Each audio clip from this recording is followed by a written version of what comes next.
नमस्कार मित्रों, स्वागत है आपका अपने YouTube चैनल विनय एकेडमी पे। हम लोग देखते हैं कुछ महत्वपूर्ण प्रश्नों को जो प्रीवियस ईयर DSSB में पूछे गए हैं और सब NCERT बेस्ड क्वेश्चन है। निम्नलिखित में से कौन समाजवादी दार्शनिक नहीं है? Robert Tobin, Charles Fourier, David Ricardo, Saint Simon. तो डेविड रिकार्डो जो है समाजवादी दार्शनिक नहीं है। डेविड रिकार्डो क्या नहीं है? समाजवादी दार्शनिक नहीं है। ठीक, नेक्स्ट क्वेश्चन देखते हैं। बात करते हैं व्याख्या से। डेविड रिकार्डो एक ब्रिटिश राजनीतिक अर्थशास्त्री थे।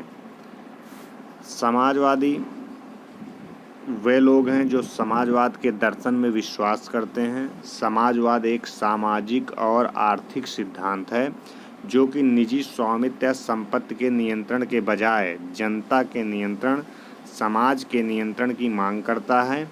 प्रारंभिक समाजवादी दार्शनिक और राजनीतिक सिद्धांतकारों में Charles Fourier, Jean Jacques Rousseau शामिल हैं। कुछ अन्य समाजवादियों में रॉबर्ट टोबन, सेंट साइमन और मार्कस थ्रेन आदि शामिल हैं। फूरियर ने तर्क दिया कि आदर्श समाज व्यवस्था में सामंजस्य का साम्राज्य होगा और साहचर्य की भावना पूरे उत्कर्ष पर होगी। रॉबर्ट टोबन ने बेरोजगारों लोगों की समस्या का समाधान करने के लिए सहकारिता ग्राम स्थापित करने पर जोर दिया है।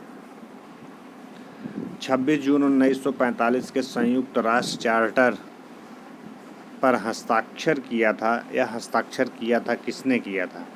26 जून 1945 का जिक्र करते हैं। न्यूयॉर्क ने, शिकागो ने, डेनवर ने, सैन फ्रांसिस्को ने। तो किसने किया था? तो बात करते हैं तो सैन फ्रांसिस्को का जिक्र करते हैं। सैन फ्रांसिस्को ने क्या किया था? 26 जून 1985 को क्या किया था? चार्टर पर हस्ताक्षर किया था। संयुक्त राष्ट्र चार्टर जो है संयुक्त राष्ट्र एक के संस्थापक दस्तावेज है। इसका मसौदा तैयार करने के लिए 50 देशों के प्रतिनिधियों ने 25 अप्रैल 1945 को सैन फ्रांसिस्को में मुलाकात की। या 26 जून 1945 को सैन फ्रांसिस्को में अंतर्राष्ट्रीय संगठन पर संयुक्त राष्ट्र सम्मेलन का समापन पर हस्ताक्षर किया और 24 अक्टूबर 1945 को लागू कर दिया गया। द्वितीय विश्व युद्ध के संदर्भ में ब्रिटेन का जिक्र कर रहे हैं। ब्रिटेन और फ्रांस ने किस वर्ष जर्मनी के खिलाफ युद्ध की घोषणा की थी? तो हमारा 1939 में की थी। द्वितीय विश्व युद्ध एक ऐसा संघर्ष था जिसमें 1939 से 1945 तक दुनिया के लगभग हर हिस्से को क्या किया गया था? शामिल किया गया था। 3 सितंबर 1939 को हिटलर ने पोलैंड पर आक्रमण के जवाब में ब्रिटेन और फ्रांस दोनों में जर्मनी के खिलाफ युद्ध की घोषणा की। इस युद्ध की अवधि की वाक युद्ध के रूप में जाना जाता है। बात करते हैं उष्णकटिबंधीय चक्रवात बैजियो किस देश से संबंधित है? तो उष्णकटिबंधीय चक्रवात बैजियो जो आया था वो फिलीपींस से संबंधित है। फिलीपाइंस जिसे बोलते हैं। उष्णकटिबंधीय चक्रवात बैजियो देश से संबंधित है, फिलीपींस देश से संबंधित है। उष्णकटिबंधीय चक्रवात अयनवर्ती क्षेत्र जो बात करते हैं 30 डिग्री नॉर्थ से 30 डिग्री साउथ में उत्पन्न होते हैं। अगर टेम्परेचर देखा जाए ग्लोब पे, यह निम्न वायुदाब वाले अभिसरणीय परितंत्र क्षेत्र होते हैं जिसका व्यास 640 किलोमीटर तक होता है। वायु प्रसरण की दिशा उत्तरी गोलार्ध में बड़ी घड़ी की सुइयों के प्रतिकूल बात करते हैं नॉर्थ में प्रतिकूल होती है, नॉर्थ में, और प्रतिकूल मतलब विपरीत ऐसे चलेगी, और ना दक्षिण में अनुकूल होती है, घड़ी के क्लॉकवाइज चलती है। तो यहाँ से भी क्वेश्चन बोलते हैं प्रतिकूल और अनुकूल कहाँ पे होती है। विश्व के विभिन्न भागों में उष्णकटिबंधीय चक्रवात को अलग अलग नामों से जाना जाता है। वेरी इंपॉर्टेंट है। जैसे कैरेबियन सागर व दक्षिण पूर्व संयुक्त राज्य अमेरिका में हरिकेन कहते हैं। चीन के पूर्वी एवं दक्षिण तटीय क्षेत्र में चीन सागर व दक्षिण द्वीप एशिया में टाइफून कहते हैं। भारतीय उपमहाद्वीप में चक्रवात तथा ऑस्ट्रेलिया में बिली कहते हैं। तो इस प्रकार से ये जो है नाम रखे जाते हैं। मेन कैंप किसकी आत्मकथा है? वेरी इंपॉर्टेंट क्वेश्चन है, बहुत ही हिट।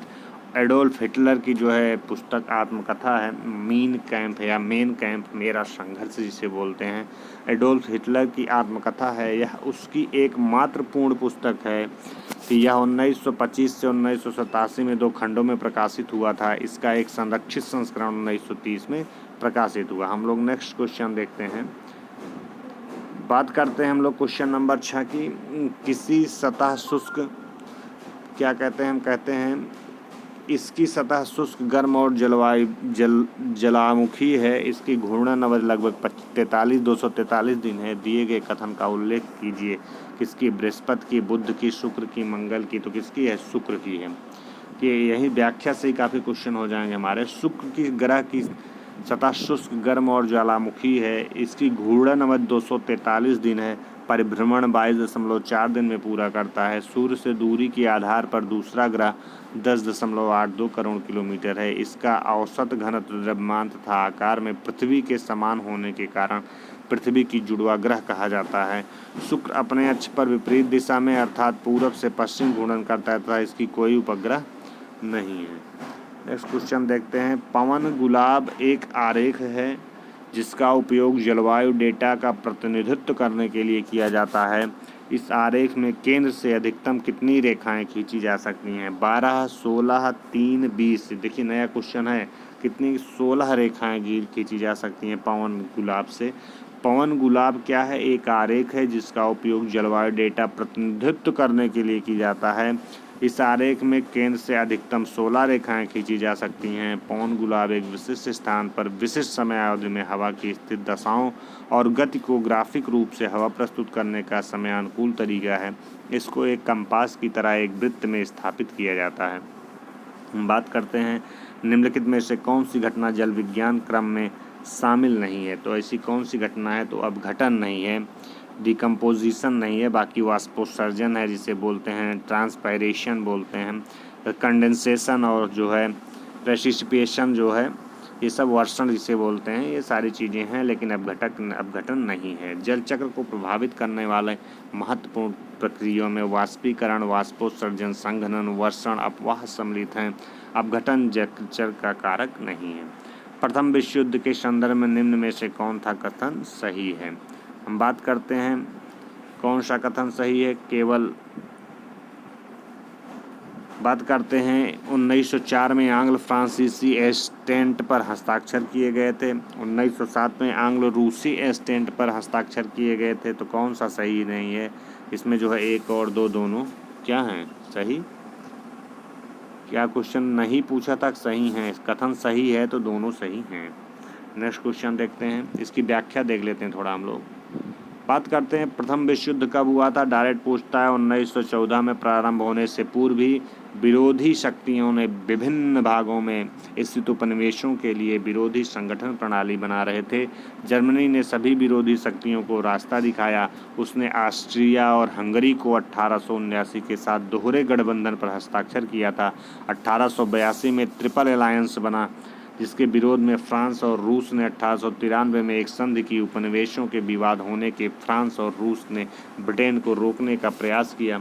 इस समस्या का हल दोनों देशों ने शांतिपूर्ण तरीके से निकाला। सर्वप्रथम आंग्ल फ्रांसीसी एंटेंट संधि पर 1904 में हस्ताक्षर किया गया था। बाद में 1907 में आंग्ल रूसी एंटेंट संधि जिसे बोलते हैं पर हस्ताक्षर किया गया। इस प्रकार ब्रिटेन, फ्रांस और रूस ने मिलकर ट्रिपल अलायंस का गठन किया था। ट्रिपल अलायंस गठन किसने किया था? ब्रिटेन, फ्रांस और किसने? रूस ने। नेक्स्ट क्वेश्चन देखते हैं। निम्न में से द्वितीय विश्व युद्ध का कारण क्या है? सामूहिक सुरक्षा प्रणाली, निरस्त्रीकरण की विफलता। तो क्या है? एक एवं दोनों हैं। हम बात करते हैं इसी पे। द्वितीय विश्व युद्ध में निम्नलिखित कारण थे। वर्साय संधि की, इसे द्वितीय विश्व युद्ध का गर्भगृह कहा जाता है। किसे? वर्साय की संधि को। राष्ट्र संघ की विफलता थी। 1919 की महामंदी थी। उसके बाद बात करते हैं फांसीवाद और नाजीवाद का उदय था। तुष्टीकरण की नीति थी। सामूहिक सुरक्षा प्रणाली थी। निरस्त्रीकरण की विफलता थी। ये इतने कारण थे। बात करते हैं क्वेश्चन नंबर हम लोग 10 तक देख लिए हैं। क्वेश्चन नंबर 10 तक देख लिए। कल से हम लोग थोड़ा क्वेश्चन नंबर 11 पे देखेंगे। यदि मित्रों यदि वीडियो अच्छा लगा उसे शेयर और सब्सक्राइब करिए। मिलते हैं नेक्स्ट वीडियो में। तब तक के लिए बहुत बहुत धन्यवाद मित्रों।